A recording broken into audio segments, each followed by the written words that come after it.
Donc nous avons toujours notre ami Barbarou, puisque je l'ai promené. Et je crois qu'il a encore une nouvelle histoire à nous raconter. Sur un décor, vous n'avez pas les odeurs, c'est bien dommage. Parce que là, on est dans un champ de vaches. Qu'est-ce que vous avez de beau à nous dire, monsieur Barbarou? Vous êtes content de ce voyage, au fait? Vous n'avez pas eu mal au cœur? Ça me déplaît point. Ça me déplaît point. Ça, c'est vrai que c'est odoriférant. Là, oh, mais vous employez des grands mots oh là, oui. pour un benet. Là, Je reprends vos mots à vous, c'est vous qui m'aviez dit que je vous prenais voyez, pour un benet. Au loin, là-dedans, on a le puits de Dôme, là-bas, bien dans le fond. Le puits de Dôme. Et bien, vous voyez, ça me rappelle une histoire. Ah, Quand j'étais plus petit, je m'occupais d'une salerce. d'une? Une salerce, oui, c'était une vache. Une belle vache qui avait coûté bien cher à mon père. Une vache qui donnait 20 du lait, du veau, enfin bref. Et une vache de bon rapport et une vache pas très commode d'ailleurs, qui avait le sabot leste. Et bien figurez-vous qu'un jour, je m'en occupais, je la promenais quoi. Hein, on en avait qu'une, donc il fallait la surveiller. Le père, il n'avait pas de pâture. Alors on se mettait sur les bords de champs, on était comme ça, à le grogner comme ça, à le crogner. Elle grognait, la vache? Oui, c'était une façon de dire qu'elle broutait quoi. Ah. Elle broutait pas cher en fait. Figurez-vous qu'un jour elle m'a échappé. La tipa qui se met à courir, avec le clocheton qui était attelé, et elle était à courir, et puis moi derrière. Et vous me croirez si vous voulez, elle m'a fait courir presque 10 km la garce. Incroyable.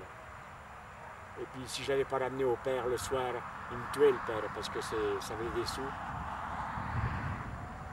Et j'ai jamais su ce qu'il avait pris à cette vache. Jamais, jamais, jamais. Et ça a été la dernière fois qu'elle partait comme ça. Les autres fois, j'avais une espèce de corde que je faisais. Je lui mettais autour des cornes. Et puis on a cheminé comme ça, mais plusieurs années, hein, je m'en suis occupé.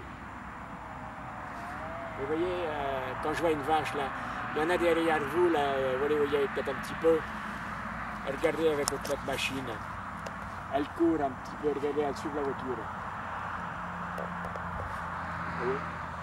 Parce qu'il doit y avoir du grain dans la voiture. Il doit y avoir du grain ou du sel, je ne sais pas trop ce qu'il y a là. Et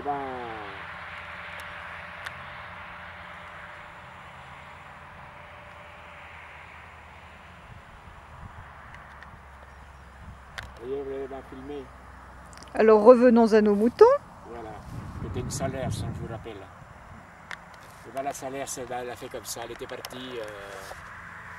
Et puis il n'y avait point de taureau, il n'y avait point d'autres bêtes dans le coin. Alors elle ne pouvait pas faire de petits veaux? Alors j'ai jamais su ce qu'il avait pris. Mystère.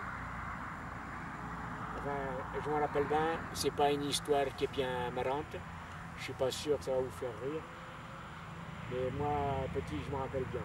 Alors quand je vois le puits de Dôme là-bas dans le fin fond, là où on est, vers Cessan à Lagna, je me rappelle bien de la salaire.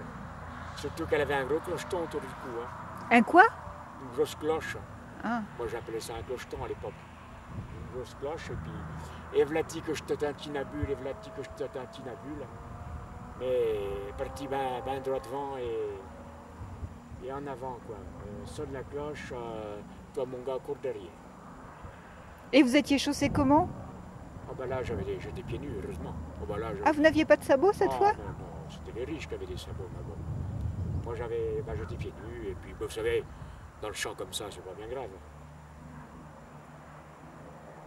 Et voilà, je repense à cette vache. Et voilà, on va s'arrêter là parce que moi ça me tournicote le sang tout ça, vous voyez. Ah, mais vous êtes une âme sensible, on dirait. Oui, c'est la vieillerie. Et vous avez déjà été vous balader tout là-haut? Oh non, c'était les riches qui allaient là-haut. Nous, c'était le soir de peler de la châtaigne, pendant des heures et des heures de peler de la châtaigne.